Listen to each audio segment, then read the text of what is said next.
Yo, kamusta kayong lahat? Sir Lupet here at sa video na to pag-uusapan natin kung paano ba masasabi na ang isang lalaki ay supot. Simulan na natin. Okay, supot, kapag ang mga bata ay hindi patuli, ang tawag sa kanila ay supot. Okay. Now, sa paglipas ng panahon, nagkaroon na ng ibang kahulugan ang salitang supot. So, ito ay para sa mga matatanda, hindi po ito para sa mga bata. So, pag sinabing supot ang isang lalaki, maraming mga bagay tayong pwedeng i-associate doon. Okay. Una, masasabi ko based sa experience ko, supot ang isang lalaki kapag wala siyang goal sa buhay, no? Kapag ang isang lalaki ay tama ng papunta dito, papunta doon, tapos wala man lang nagiging produkto yung mga ginagawa niya, so masasabi kong supot. Like for example, sa buong maghapon, ang ginawa, magtulog lang, maglaro lang sa cellphone, mag-scroll lang sa social media, walang ka-goal sa buhay kung paano ba kumita ng pera, paano magkaroon ng trabaho. Yan. Hindi siya nagte-take ng responsibility, masasabi kong supot ang isang lalaki. Pangalawa, ang isang lalaki ay supot kapag habol siya ng habol ng mga babae. No? And dito na papasok yung dating ako. Kasi ako, aminado ako sa sarili ko, habol ako ng habol ng mga babae dati. So, supot ang isang lalaki kapag halos inubos niya na yung buong maghapon niya sa kaka-scroll sa social media, and pag may nakitang magandang babae, so i-chat, and hindi lang isa, so marami. And then, kapag kahit alam niya na hindi interesado yung babae sa kanya, pipilit niya pa rin. Tapos, ibababa niya yung standard niya. Tapos, siya pa yung parang makaawa para dun sa atensyon ng babae. Supot ang isang lalaki kapag ganun.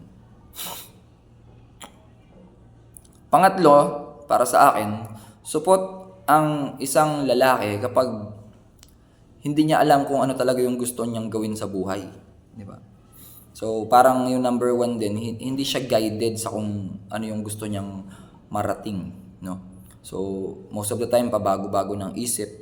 Yan. So, hindi pwedeng maging ganun. Kasi kung gusto mo talagang maging tunay na lalaki, kailangan magkaroon ka ng firm foundation and maging fix yung mga decision making mo. Magkaroon ka dapat ng sound decision making. And then pang-apat, na support ang isang lalaki kapag nananakit siya ng babae, no? Kapag nananakit physically, kapag nananakit emotionally. Kasi by nature, kahit sabihin natin na ang mga babae ay independent, given pa rin yun, sila pa rin yung weaker gender, sila pa rin yung mas mahina. Like for example, ang average na babae makakapagbuhat ba ng hollow blocks or isang sako ng semento. So physically, mahina ang kababaihan. So kung ikaw lalaki, alam mong mas malakas ka physically, hindi mo dapat sinasaktan yung mga babae. Yan man ay physically or emotionally. So support ang isang lalaki na nananakit ng babae. Another pa na masasabi kong support ang isang lalaki kapag hindi niya alam ayusin yung sarili niya. Like, simpleng pagupit, hindi maayos yung sarili, walang proper hygiene, hindi man lang naliligo or kahit magkaroon ng pabango or maghilamos man lang yung hininga, di ba? So, kailangan maayos din yun. So, yun, masasabi ko na support ang isang lalaki kapag hindi niya kayang ingatan yung sarili niya, kapag hindi niya kayang alagaan yung sarili niya.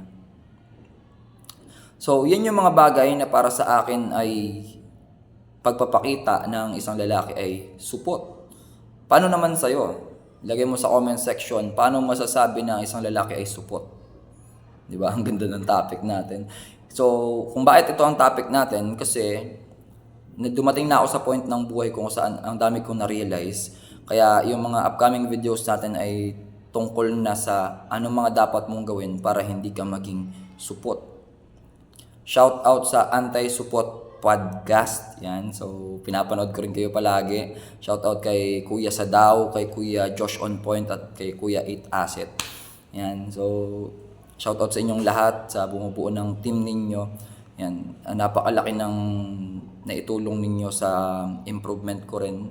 Especially si Kuya Josh On Point. Yan, nanonood din ako dun sa YouTube channel mo. So, shout out sa inyo dyan, and yan, kasama rin ako sa na-encourage ninyo na suportahan kayo sa ano natin, sa movement natin na para ang mga lalaki ay maging lalaki talaga, no? Magampanan natin yung role natin sa society, yung mag-take tayo ng responsibility and accountability. So, shoutout sa inyo lahat, and sa lahat na makakapanood nito, maraming salamat. Kung nagustuhan mo yung video, pa-like naman, subscribe na rin kayo sa Sir Lupet TV. Hanggang dito muna. This is Sir Lupet, nagsasabi na sa bawat problema merong solusyon. Dapat tayo ang maging solusyon para iwas konsumisyon, dahil darating ang araw lahat ng to maging alaala na lang. Kaya ingat na sa gaman. God bless you, and bye for now. Samahan nyo akong gumawa ng magandang alaala hanggat may panahon pa.